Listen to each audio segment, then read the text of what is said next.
За сайн бацгаана уу? Та бүхэндээ энэ өдрийн мэндийг хүргэе.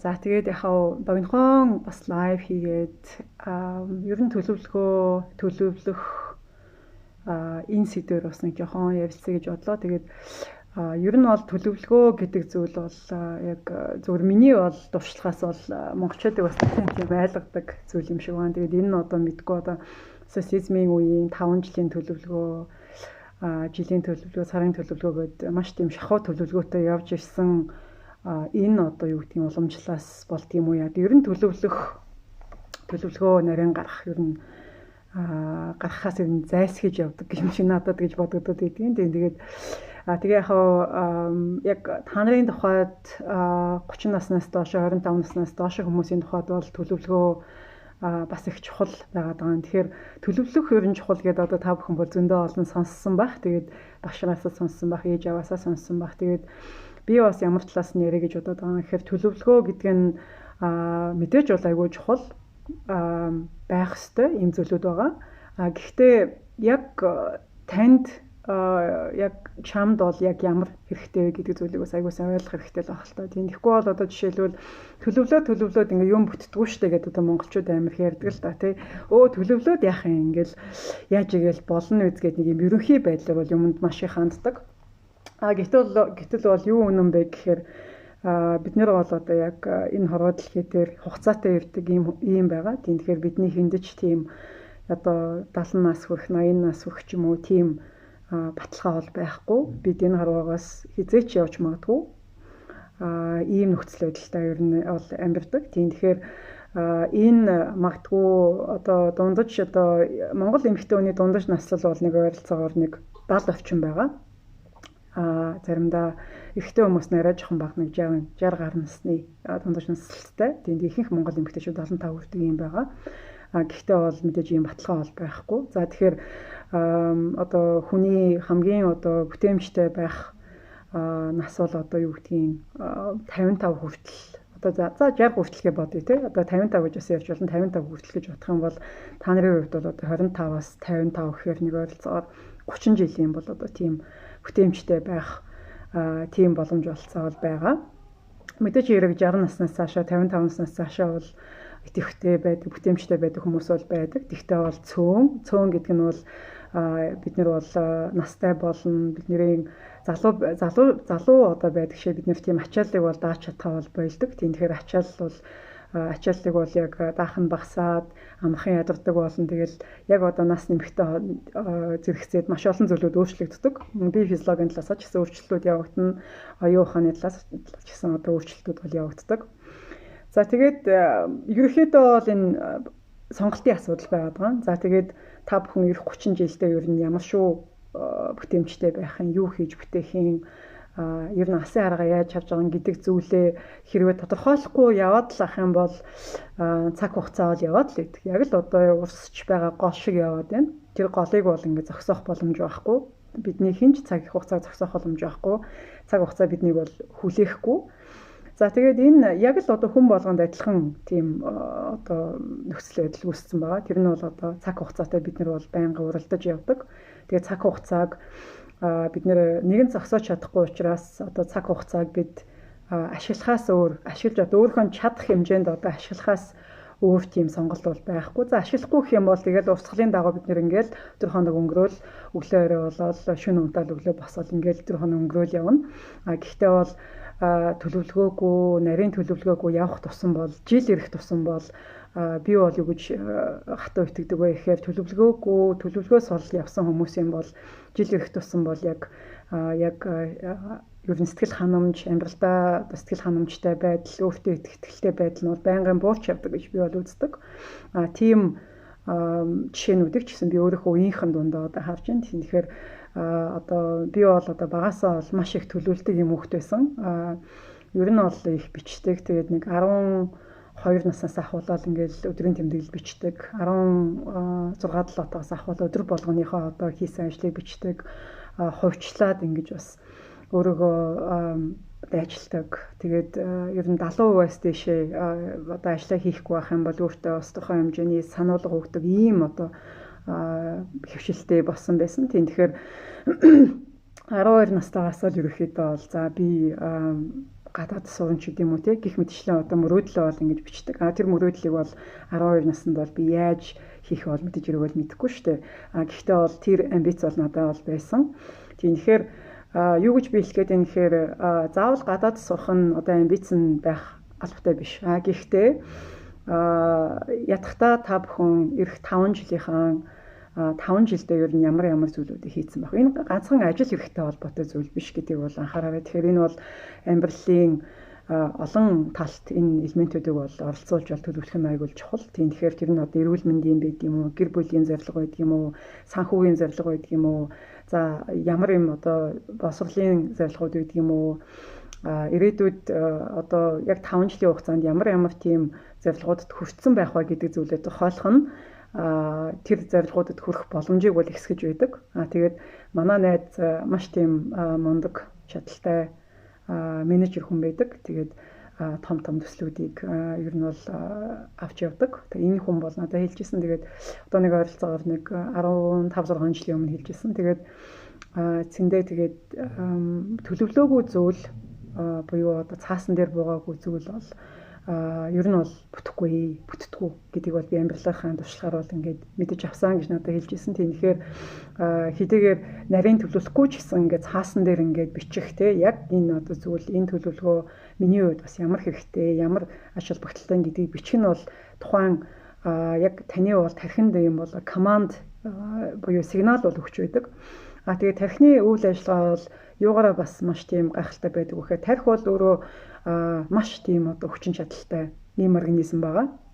Тэгээд тархи бол өөрөө заавар хүлээж идэг. Заавар гэдэг маань танаас заавар хүлээж ин гэсэн үг. Тэгэхээр та одоо өөрийнхөө зорилгыг тохиолохгүй, төлөвлөгөө байхгүй ингээд жоохон ингээд ойлгомжгүй ч юм уу, ерөнхий ч юм уу ингээд манантаад яваад байх тусам тархи бол ингээд яг ямар галхам хийхээ мэдтгүү. Ямар галхам хийхээ тархи мэдэхгүй болохоор яадаг вэ гэхээр ерөнхийдөө бол яг тийм үр дүн гаргахтаа бол ингээд муудаад яваад байдаг. Тэгэхээр та нар ч гэсэн одоо амьдрал дээр бол ингээд ажиллаж байгаа бах те ер нь бол төлөвлөгөө байхгүй, өнөөдөр нэг хийгээл маргааш нэм хийгээл ингэж юм л өсчиж явдаг хүмүүсийн бол яг тухайн ажлаараа гаргаж байгаа үр дүн бол ерөнхийдөө бол бага байдаг. Тэгээд нэг юмд одоо тууштай зорддоггүй хүмүүсийн үр дүн бас айгүй тийм бага байдаг. Тийм тэгэхээр юу гэж биелэх гэдэг энэ бол нөгөө тархины үйл ажиллагаагаа бид нар бол байнгын дэмжиж явах хэрэгтэй. Тэхийн тулд айгүй тийм тоотой тийм зорилго тавих хэрэгтэй. Одоо жишээлбэл эх 5 жилийн зорилго ярих юм бол 5-аас илүү байх юм бол дэндүү олон зорилго болчин. Тийм тэгэхээр магадгүй одоо нэг зорилго нь санхүүгийн зорилго, нэг зорилго нь гэр бүлийн зорилго, нэг зорилго нь одоо яг таны боловсролын зорилго бас байж болно, эрүүл мэндийн зорилго бас байж болно. 5-аас илүү зорилгыг бол ер нь тавиад бол дэндүү олдох бах. Тэгэхээр 5 том зорилгыг бол тохиолох нь аягүй чухал. Тэгээд энтэй холбогдоод яаж одоо таны зүгээс ямар одоо алхмууд хийх ёстой. Өнөөдрөөс одоо эхэлж болох ямар алхмууд байна те. Заавал одоо нэг гадаад хүчин зүйлүүдийг бодох гэхээс илүү яг одоо байгаа боломж олцоо айгуу сайн ер нь бол боломж олцоонд нэлээд сайн анализ хийгээд тэгээд яг надад одоо байгаа болцоо ер нь болцоогоо би яаж одоо тултал нь ашиглах боломжтой вэ гэдэг ийм л одоо шийдэл бол хүрэх нь бол айгүй чухал гэж боддог. Тийм тэгээд яг миний хувьд бол яг надтай ингээд надаас бол хөвчлэн дүүмэд залуучууд, бүсгүүчүүд бол ингээд зөвлөгөө аваад яаж одоо төлөвлөгөөгөө хийх үү. Тэгэхээр төлөвлөгөө хийх бол одоо юу гэдэг нэг сайн арга гэж бол ер нь бол байхгүй. За эхний нэг төлөвлөгөөний нэг одоо богино хугацааны төлөвлөгөөний одоо нэг тийм загварыг бол би бол ингээд тавьсан байгаа. Тийм богино хугацааны гэдэг нь бол жил орчмын хугацаанд бол ерөнхийдөө бол яг та нар ямар зүйлийг хийх хэрэгтэй вэ, ямар зорилгод хүрэх ёстой вэ гэдэг юм тодорхойлох юм одоо зорилготой. Тэгээд нэг загвар дээр нь бол та нар зөвхөн нэг зорилгоо бичнэ. Тэгээд тухайн зорилгод хүрэхийн тулд энэ жилийн турш ямар алхмууд хийх вэ гэдэг энэ алхмуудаа тодорхойлох нь маш чухал байгаа даа. Тэгэхээр хүмүүс бас яадаг вэ гэхээр за би юм хүсэж гин гэж биччихдэг. Тэгэхдээ тухайн зорилгоо биелүүлэхэд юу хийх шаардлагатай вэ гэдэг алхмуудаа бичдэггүй учраас ингээд бас тухайн зорилго биелдэггүй бас нэг тийм тал байдаг. За тэгэхээр яг товчхондоо хэлэх юм бол төлөвлөөгүй мөрөөдөл чинь, төлөвлөгөөгүй хүсэл чинь, төлөвлөөгүй амбиц чинь бол биелэхгүй гэж бол ерөөхдөө ойлгож байна. Тийм тэгэхээр тэгээд та төлөвлөхгүй, нарийн төлөвлөхгүй, бодохгүй, алхмууд тодорхойлохгүй байх юм бол хичнээн сайн багштай байгаад тэр бол ямар ч нөлөө бол үзүүлэхгүй. Тийм тэгэхээр энэ бол яг тухайн хувь хүн бол өөрөө ухамсарлаж, ойлгож тэгээд алхам хийх юм шаардлагатай байгаа. Тийм тэгэхээр хүн болгоны хувьд бол одоо бэрхшээлүүд байж байгаа, янз янзын бэрхшээл байж байгаа, хувийн бэрхшээлүүд байгаа, санхүүгийн бэрхшээлүүд байгаа, одоо хэлний бэрхшээл зөндөө олон бэрхшээлүүд байгаа. Гэхдээ тухайн бэрхшээлүүдээ яг ямар бэрхшээлүүд надад тулгарх вэ? Ямар бэрхшээлүүд надад садаа болоод байна. За энэ бэрхшээлийг яаж даван туулах вэ гэдэг зүйлийг бас бодох хэрэгтэй. Тэгэхээр амьдрал бол бэрхшээлүүдээр дүүрэн байдаг. Тэгэхээр хизээч амьдрал бол бэрхшээлгүй байна гэж бол байхгүй. Ер нь бол цаг хугацаа явах тусам бэрхшээлүүд том болдог гэж ойлгож байна. Гэхдээ тухайн бэрхшээлүүдийг даван туулдаг сэтгэлгээтэй, тийм одоо хандлагатай бэрхшээлтэй байна, хэцүү байна, ийм байна гэж гомдлохоосоо илүү энэ бэрхшээлийг би яаж даван туулах вэ? Би өөртөө байгаа нөөц болцоогоо яаж ашиглах вэ гэдэг ийм одоо тийм эерэг сэтгэлгээгээр юмд хандаад эхлэх юм бол тухайн бэрхшээлүүдийг бол даван туулах боломжтой. Одоо жишээлбэл зүгээр би өөр дээрээ жишээ аваад ярихад бол би бол одоо яг 10 англи яван явдлаа бол гэр хороолд өссөн. Би одоо яг л одоо гэр хороолд өссөн хүмүүстэй адил мод хаглаад ус зөөгөөд ингэж өссөн юм охин байгаа. Тийм тэгэхээр миний хувьд бол бэрхшээлүүд бол санхүүгийн бэрхшээл байсан, хүрээллийн бэрхшээл бол байсан. Миний хувьд бол одоо гадаад 7 улсад одоо юу гэдэг магистрт суралцсан гэдэг бол ер нь бол баг боломжгүй тий. Юу магистр байтугай докторантурт ер нь суралцсан гэдэг бол боломжгүй тийм одоо байхаар байлаа л да. Гэхдээ бол би бол яг надад байгаа бэрхшээлүүдээ маш сайн ойлгож исэн. Тэр бэрхшээлүүдийг даван туулахын тулд маш их хөдөлмөрсөн. Ер нь бол бас баггүй золиос гаргасан.